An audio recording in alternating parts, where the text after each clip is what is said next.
एक बार की बात है, सुषमा अपने पूरे परिवार के साथ खुशी खुशी मोहन नगर में रहती थी। उसकी 2 बहुएं थी, पल्लवी और शिवानी।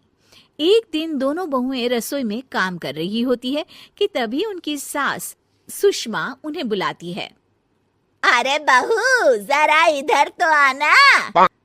शिवानी, जरा जाकर देखना सासू माँ क्या कह रही हैं। दीदी आप ही देख लो ना जाकर, आपको भी तो सुनाई दे रहा है।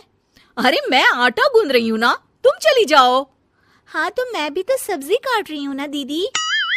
अरे बहू, जल्दी आओ। ओह, ये तो जाएगी नहीं। मैं ही जाकर देखती हूँ कि क्या करना है। पल्लवी सुषमा के कमरे में जाती है। जी मम्मी जी, क्या हुआ? शाम को घर पर कुछ मेहमान आने वाले हैं, तो तुम अच्छा सा खाना बना लेना बहू। ठीक है मम्मी जी, आप बता दीजिए क्या क्या बनाना है और कितने लोग आ रहे हैं। सुनील की मौसी जी और उनका पूरा परिवार आ रहा है। कुल मिलाकर 3 लोग और हमें मिलाकर हुए 9 लोग। तो अभी से ही तैयारी करना शुरू कर दो। और हाँ, घर की सफाई भी कर देना, हाँ, अच्छे से। जी मम्मी जी, सब काम हो जाएगा, आप चिंता मत कीजिए। पल्लवी शिवानी को घर में मेहमान आने वाले हैं इसके बारे में बताती है। क्या 9 लोगों का खाना बनाना होगा, घर की सफाई करनी है? बाप रे, सासू माँ ने तो हमें घर की नौकरानी ही समझ कर रखा है। ऐसा नहीं बोलते शिवानी, हम इस घर की बहू हैं और घर के काम करना हमारा फर्ज है। दीदी तो है ही सासू माँ की चमची, जब देखो सासू माँ सासू माँ। मैं तो इतना सारा काम नहीं करने वाली।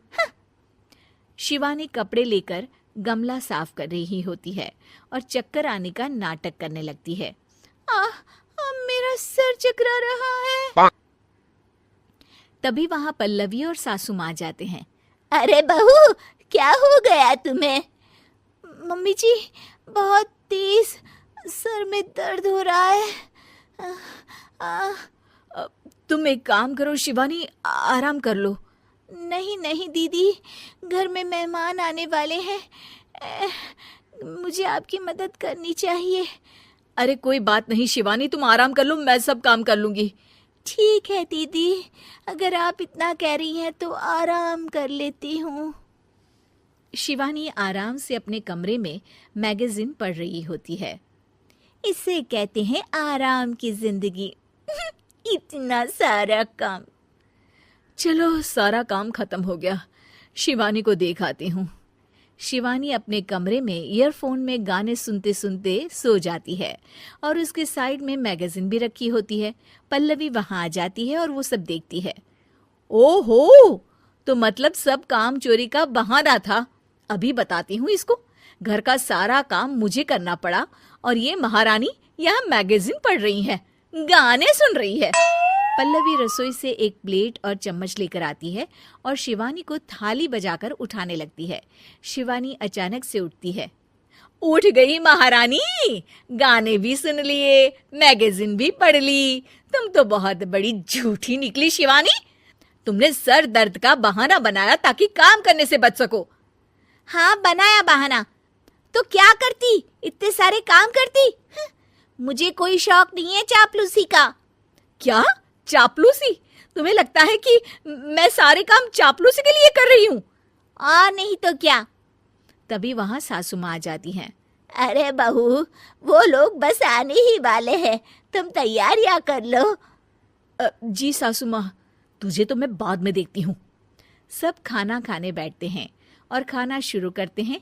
तभी सुनील की मौसी बोलती है।